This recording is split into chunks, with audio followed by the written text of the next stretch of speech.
Hello everyone, welcome to my another mini blog. যেহেতু এতিয়া ৰমজান মাহ চলি আছে সেইকাৰণে নানি ঘৰৰ পৰা আমাক ইফতাৰৰ কাৰণে দাৱাত দিছিলে। আজি যেহেতু নানি ঘৰতে ইফতাৰ কৰিম সেইকাৰণে আৰু ঘৰতে একো আয়োজন কৰা নাই। ইফালে মই যাবৰ কাৰণে ৰেডি হৈছো। এইফালে আকৌ আমাৰ সায়নে পুৰা টোপনি মাৰি আছে। যেতিয়াই কৰবাত যাব লগা হয় তেতিয়াই সায়নে ইমান টোপনি মাৰে, কিন্তু যেতিয়া ঘৰত থাকো তেতিয়া মানে ইমান টোপনি নাই। এনেকুৱা মোৰ লগত হৈ থাকে, এইটো ফাৰ্ষ্ট টাইম নহয়, কিন্তু একো নাই। যিহেতু সায়ন টোপনি মাৰি আছে ভাবিলো বাকীখিনি কাম কৰিলো, আমি ভালকে ৰেডি হৈ লওঁ। সৰু বাচ্ছা কৰবাত লৈ গ'লে যে ইমান বস্তু লৈ যাব লাগে, সেইকাৰণে মই আজিকালি কৰবাত যোৱা বাদেই দিছো। প্ৰায় এঘণ্টা টাইমৰ কাৰণে যাম, তথাপিও কিমান বস্তু লৈ যাব লগা হয়, সেইকাৰণে মোৰ ভাল নালাগে। এই পেকিঙৰ কাৰণে মই ঘূৰা ফুৰি একদম বাদ দিছো। যিয়ে নহওক বস্তুখিনি ভৰাই আছো আৰু ইম্পৰ্টেণ্ট বস্তুখিনি যিখিনি লাগে সায়ন টোপনি থাকোঁতেই।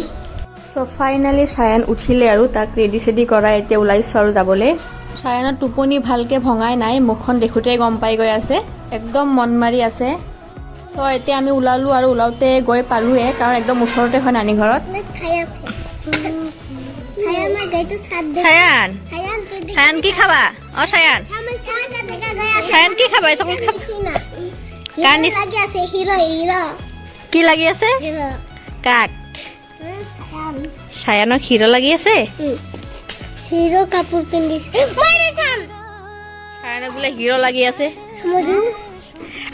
আহি অকণমান বাহিৰত বহি আছিলো, ইয়াতে জেৰিনহঁত খেলি আছিলে, সেইকাৰণে সিহঁতৰ লগতে অলপ টাইম স্পেণ্ড কৰিলো। ইয়াতো মামাও আহিলে আৰু মামীও আছিলে ইয়াতে, সেইকাৰণে বহি আছিলো অলপমান। আজি মানে অকণমান দেৰিয়ে হৈ গৈছিলে, ইফালে আজান দি দিছিলে আৰু ইফালে একোৱে মানে যোগাৰ হোৱা নাই, সেইকাৰণে দৌৰাদৌৰি কৰি থাকোঁতে আৰু ইমান ভিডিঅ' কৰা নহ'লে।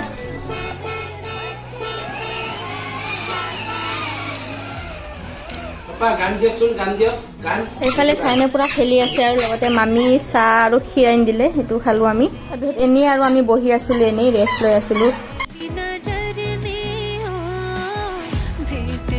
চ' আজিৰ ভিডিঅ' এইখিনি আছিলে, বাই।